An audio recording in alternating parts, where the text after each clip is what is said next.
I didn't even notice the cold rain soaking through my blouse until it clung to my skin like a second layer. The street lights blurred in the downpour, casting long reflections on the wet pavement as I walked faster, trying to outrun the memory of that dinner table. My hair was plastered to my face, my shoes squeaked with every step, but I didn't care. I just needed to get away. Only hours ago, I believed I was about to start a new chapter of my life. Tyler Grant, the man I had been dating for nearly a year, had invited me to dinner with his parents. He said it with that easy smile of his, the one that always melted my doubts. "It's time you meet them, Nat. You're important to me." Those words had echoed in my head as I stood in front of the mirror earlier that evening, carefully choosing my outfit and telling myself that maybe this was it, maybe he was planning to propose soon. But nothing prepared me for what I walked into. The Grants were wealthy in a way I had only seen in magazines. Their house wasn't just big, it looked like something out of an architectural digest. The dinner table was long enough to seat 20, even though only 4 of us sat there. And from the moment I said hello, I felt like I had stepped into a world I didn't belong to. His mother's eyes swept over me like a scanner, calculating and cold. His father's handshake was firm, polite, but there was no warmth behind it. I tried to smile, tried to breathe, tried to ignore the tightening knot in my stomach as they began asking questions. Not the kind meant to get to know me, but the kind meant to measure me. Where did I go to school? Why just a vocational college and not a university? Wasn't tailoring a bit limiting as a career? Did my family own property, or did we rent? Each answer seemed to lower their already shallow impression of me. And Tyler, he just sat there, shifting uncomfortably but never speaking up. Not once did he say, "She's amazing and I love her," or even, "Mom, Dad, that's enough." He kept his eyes down as if embarrassed. I left before dessert. I couldn't sit there another second, pretending I wasn't breaking inside. I had hoped, stupidly, maybe, that Tyler would follow me, that he would take my hand and say he didn't care what they thought. But he didn't. I walked out alone into the storm, and he stayed behind. Now here I was, trudging through the rain, clutching my purse to my chest as if it could hold my dignity together. I thought about heading straight home, but I couldn't, not yet. My mom, Susan, has a heart condition. Stress is dangerous for her, and she's always been sensitive to my moods.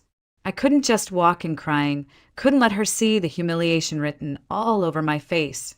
She's been through enough already. She doesn't need to carry my heartbreak too.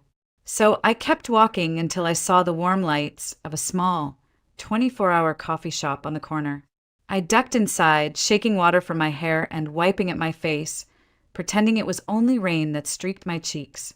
The smell of roasted coffee beans wrapped around me like a blanket, and for a moment I let myself breathe. But then it hit me.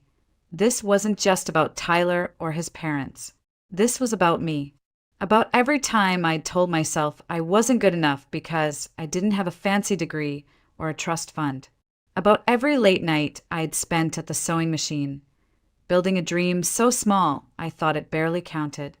And about how I'd pinned so much hope on someone who, when it really mattered, stayed silent. I curled my hands around a steaming cup of coffee and stared out at the rain. It blurred everything, cars, lights, people rushing by, but it couldn't blur the truth I was finally beginning to see. This wasn't the end of my story. Maybe it was just the brutal, messy beginning of something I hadn't yet imagined. When I was a little girl, it was just me and Mom. No brothers, no sisters, no dad waiting at the door when we came home. My father had left before I could even form a memory of him, and Mom never spoke ill of him. She just said some people aren't ready to love the way a family needs. That was all I needed to know. We lived in a modest 2-bedroom apartment on the edge of Des Moines, Iowa. It wasn't much, but it was ours, or rather, it was rented and decorated with love, which sometimes feels like the same thing. Mom worked as an administrative assistant at a small insurance firm, always juggling paperwork and phone calls with a calm smile on her face. Even on days when I could see how tired she was, she would come home, hang up her coat and ask, So, Nat, what did you dream about today? Her heart condition wasn't something I understood as a child. I just knew she would get winded climbing stairs or have to sit down when her chest tightened.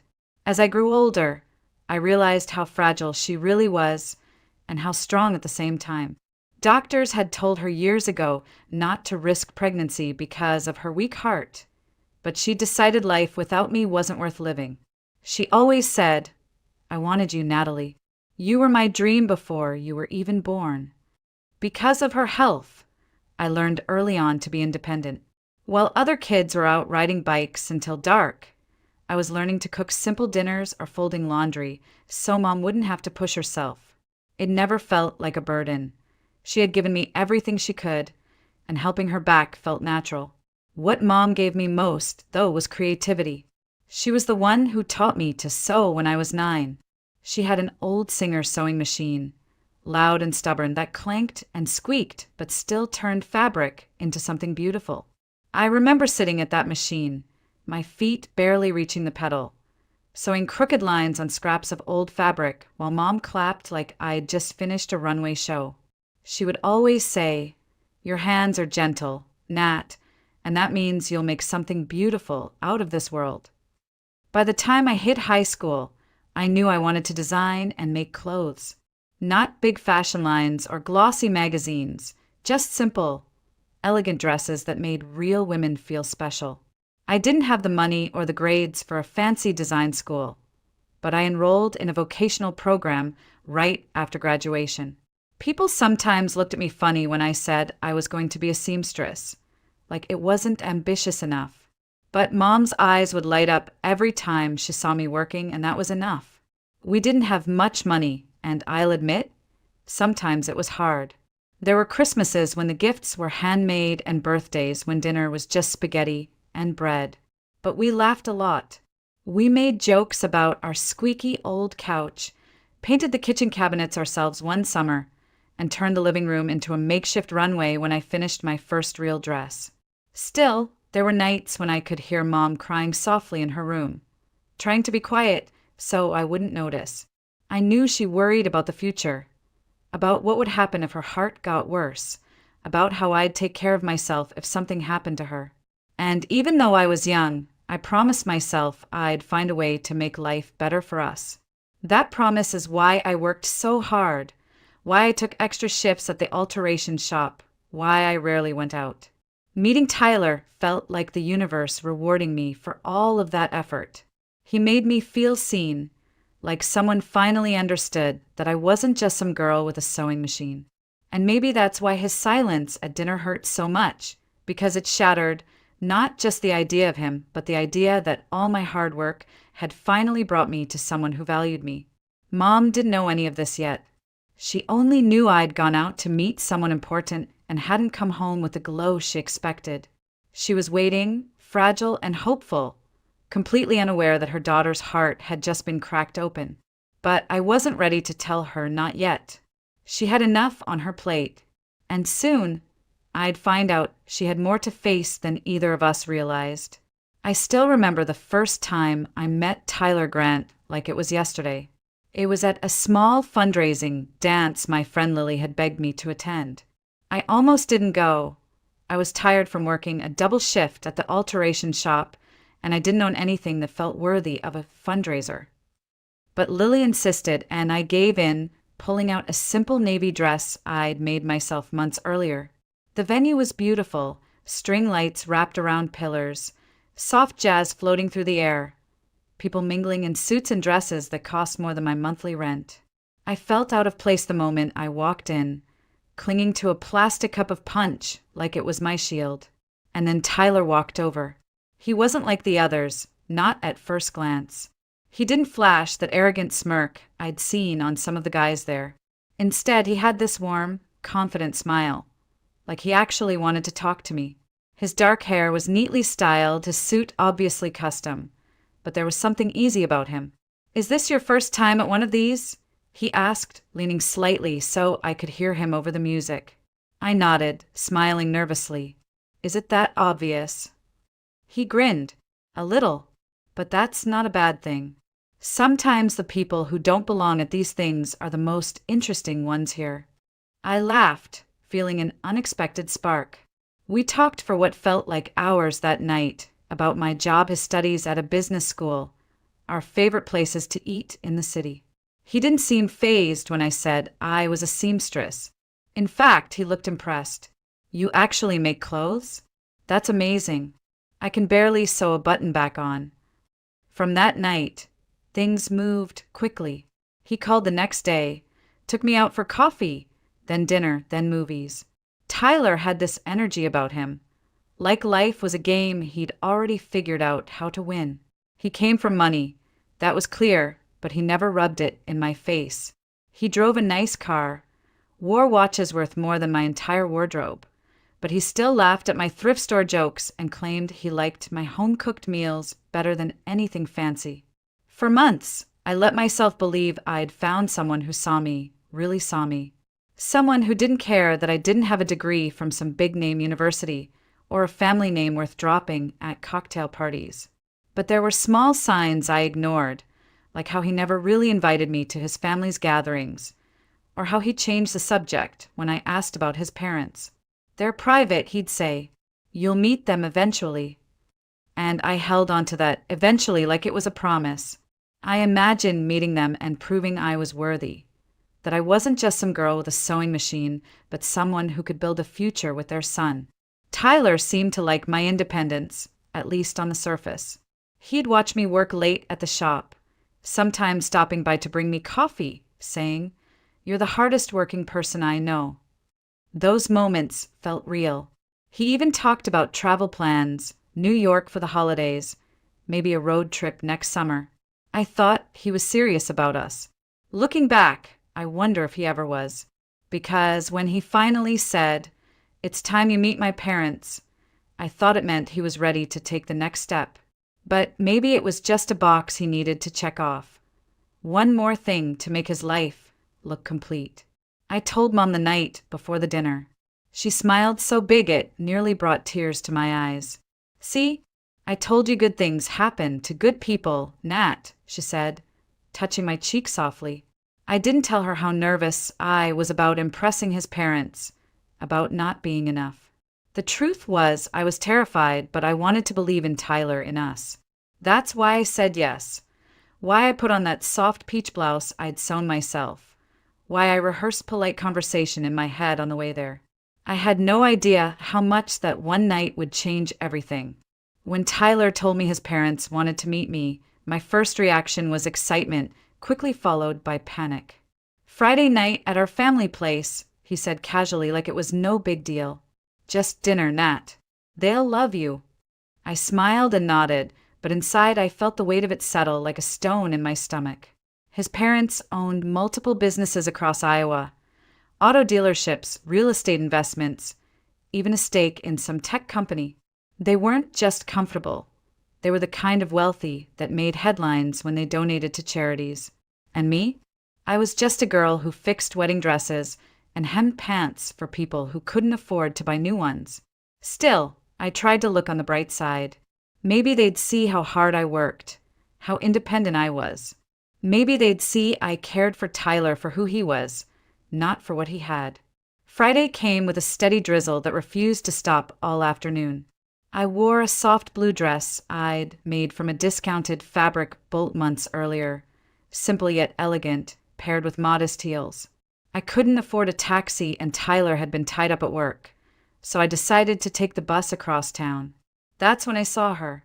The bus was nearly empty, but at the front, a frail woman in a tan coat and knitted hat stood, clutching an old fabric bag.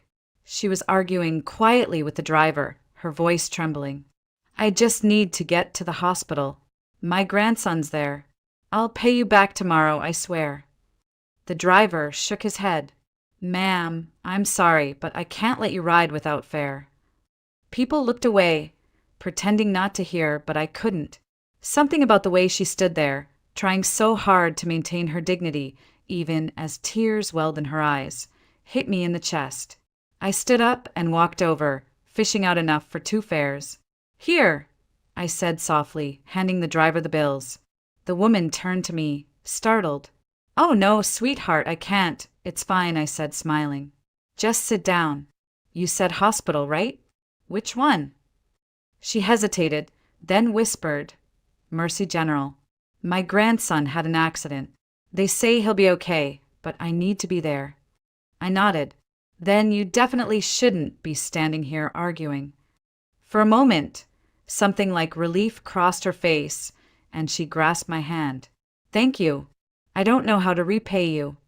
"You don't have to," I replied, moving back to my seat. She sat across from me, still holding her bag tightly. After a moment, she spoke again, her voice quiet but warm. "I'm Jeanette Miller, and you are—" "Natalie. Natalie Cooper." She smiled faintly. "Natalie, you've got a kind heart. The world doesn't see enough of that anymore." We rode in silence for a while after that, the only sounds the hum of the bus and the rain tapping against the windows. She got off 3 stops before mine, turning to wave at me. "I'll remember this, sweetheart," she said. I smiled back, thinking it was just something people said. At the time, I had no idea how much that moment would matter. By the time I arrived at the Grand Estate, the drizzle had turned into a full downpour. Their house loomed like a mansion straight out of a movie, columns, landscape gardens, even a fountain at the front. I paused at the gate, took a deep breath, and told myself to hold my head high. I could do this. Inside, I wiped raindrops from my dress, rehearsing polite greetings in my head. Smile, shake hands, compliment the home. Don't talk too much about work unless they ask. I thought the hardest part of the evening would be my nerves. I didn't realize it would be something far worse. Something that would make the bus ride, the rain, even the worry about my dress seem so small. The butler, I didn't even know people actually had butlers, opened the door and ushered me into a foyer so big it could have held my entire apartment twice over. Marble floors, a chandelier dripping with crystal, and a staircase that curved like something out of a historical drama. I smoothed the skirt of my dress and tried to swallow the lump in my throat. Tyler came down the stairs, smiling that easy smile I'd fallen for. "You made it," he said, kissing my cheek quickly. For a moment, I relaxed. Maybe I'd overthought this. Maybe his parents really would welcome me. He led me into the dining room, where his parents were already seated at a table long enough to host a small wedding. His father, tall and broad-shouldered, rose slightly to shake my hand. "Ms. Cooper," he said, polite but distant, like he was greeting a business associate he didn't plan to see again. His mother, in a flawless cream blouse and pearls that probably cost more than my car, gave me a once-over and a smile so tight it could have cut glass. "Natalie, is it? We've heard some things."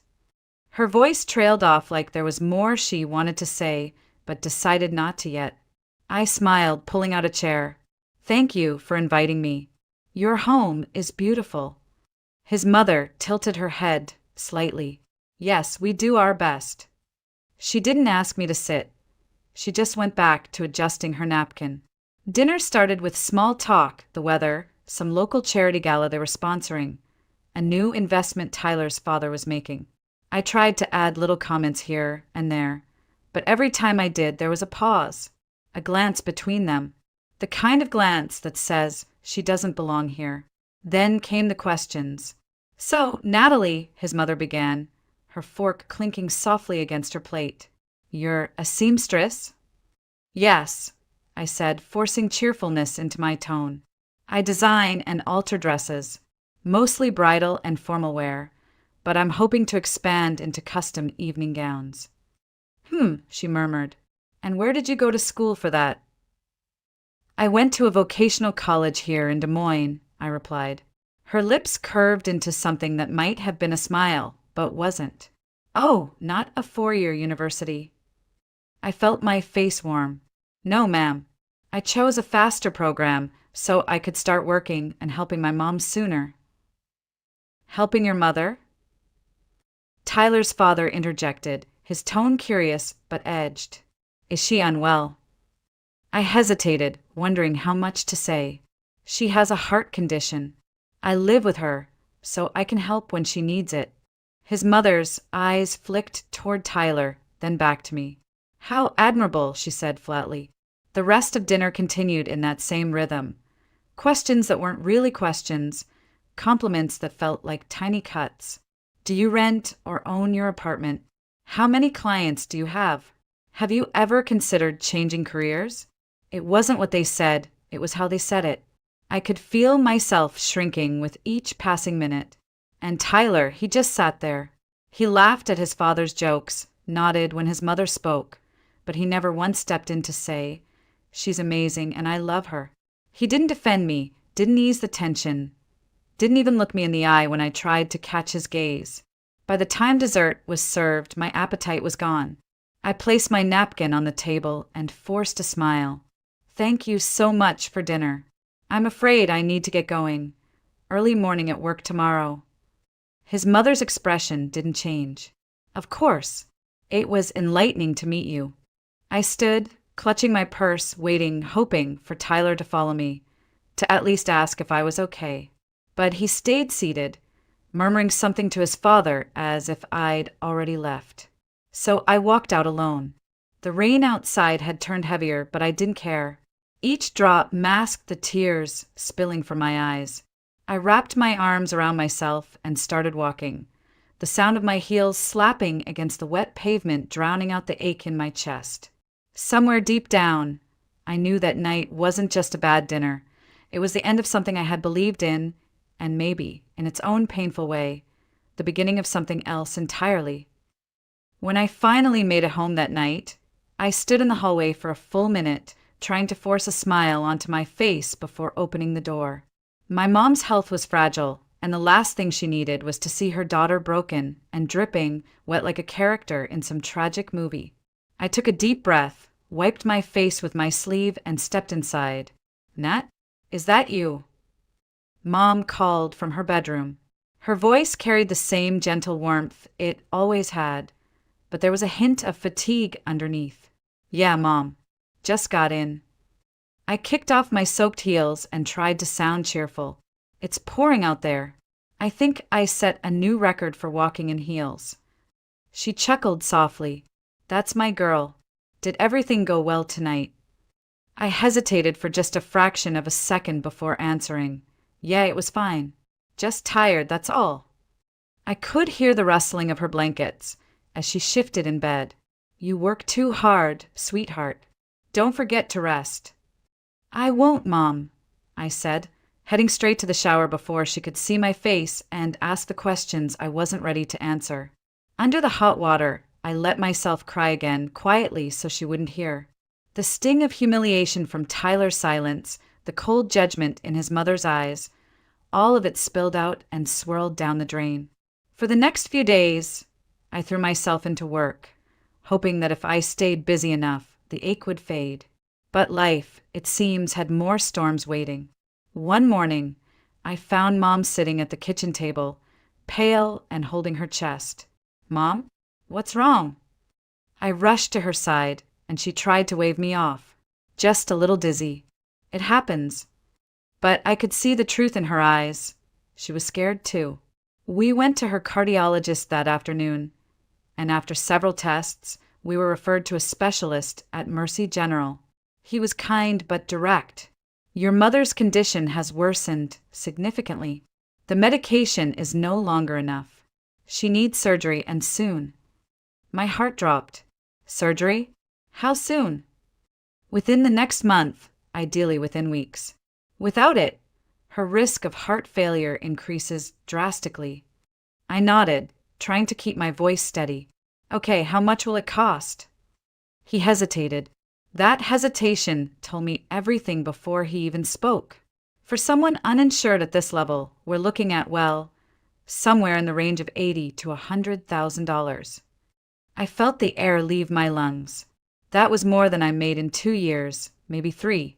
"Is there any assistance program?" "There are charity programs and grants," he said, "but most are targeted toward pediatric cases or certain demographics.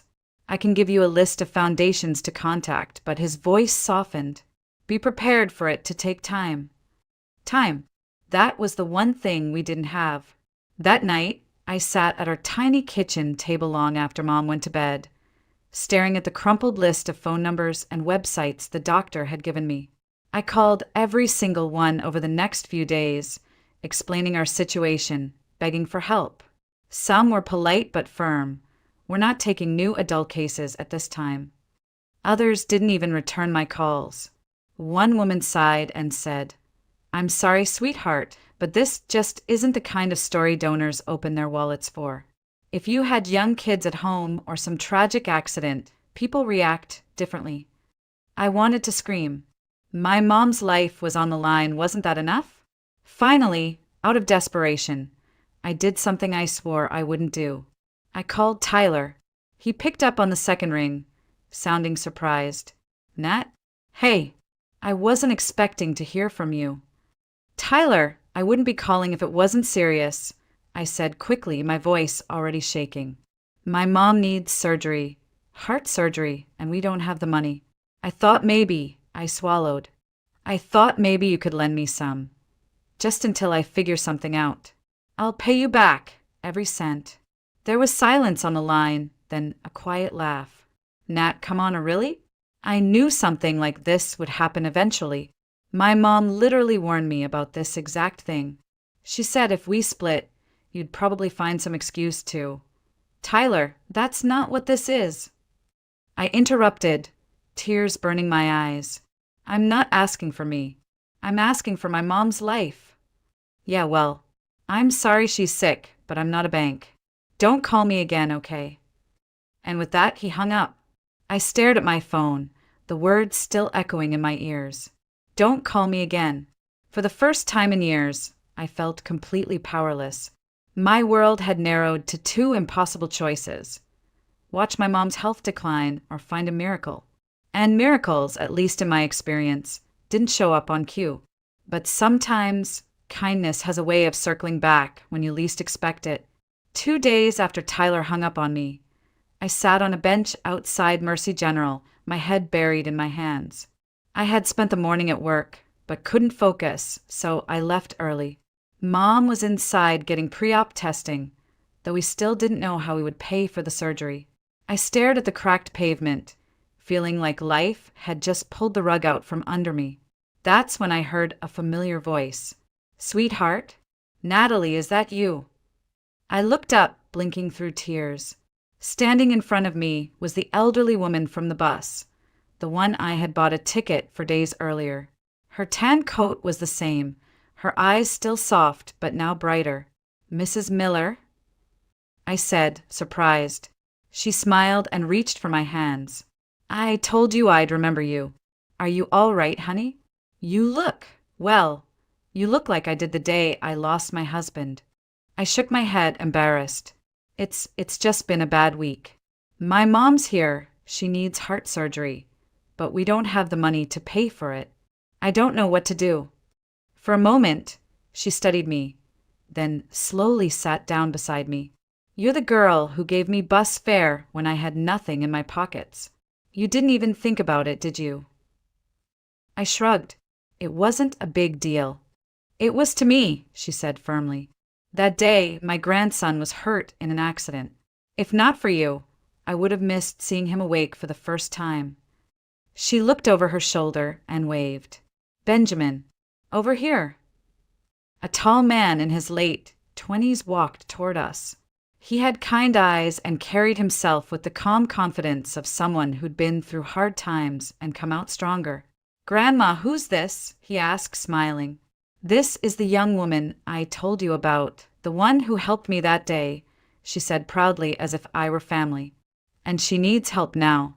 I wanted to protest, to tell her she didn't owe me anything, but the words stuck in my throat.